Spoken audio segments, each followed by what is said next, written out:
naman tayo. Isa siyang circular soap. Ito yung pinaka sa tingin ko delikado nung binili ko. Feeling ko, kaya ko ba siyang gamitin as a DIYer na babae, diba? So, pero tinry ko pa din. At kaya naman ng mga babae. Don't mind it. Kasi yung pusa ko, feeling niya box niya na to. So, syempre may manual. And, yung machine mismo. Wait.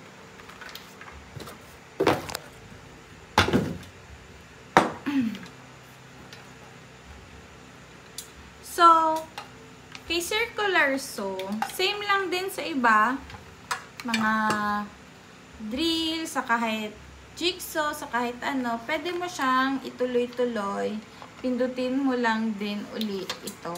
So, kapag kanan ka kasi, ayan, tuloy-tuloy. Pag ayaw mo na gamitin, release. So, kay circular saw tayo. So, pag binaon mo siya, kusa naman yan, hindi ka naman delikado sa likod, hindi ka naman mahihirapan. Ang machine naman niya, kayang pumutol talaga ng plyboard. So, gamit talaga siya para sa mga matitigas na wood.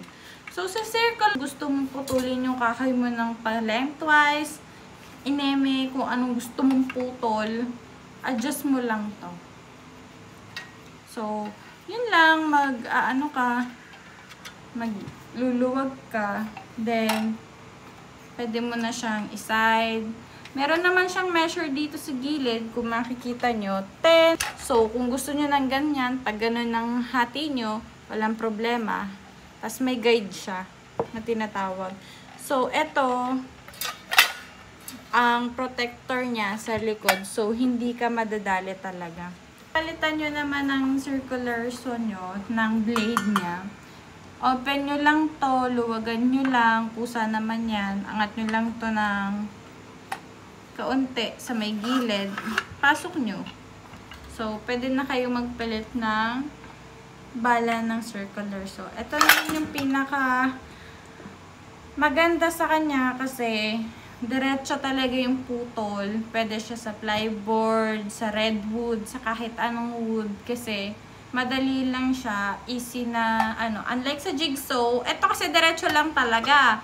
Si jigsaw, pwedeng kumaliwa, pwedeng kumanan, pwedeng kahit ano. Ito, diretso lang talaga. Pero, ito lang yung kinaganda sa kanya, high power. Mabilis mo siyang mapuputol hanggang sa dulo. Pero, maganda to, gagawan mo ng guide.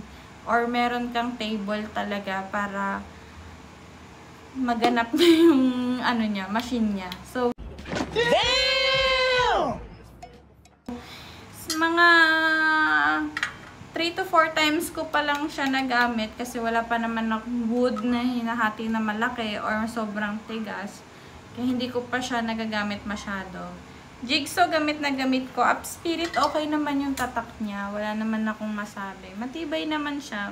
Sa 3 to 4 times ko siyang gamit. Unlike sa iba kasing circular saw, nag-i-stop yung machine niya dito.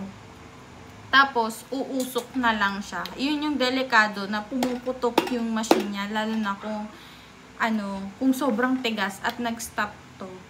Siyempre, tanggalin nyo na kagad sa saksak. Pero kay Up Spirit naman, nagamit ko na siya sa redwood. Okay naman siya. Maganda yung hati. Talagang heavy lang talaga siya kapag naghahati ka. Kailangan mong gumamit na eyewear at kailangan ng extra ingat pag ginamit mo siya. Kailangan may presence of mind ka para hindi naman basta-basta aksidente, diba? Yun lang, pwede na to. Thank you!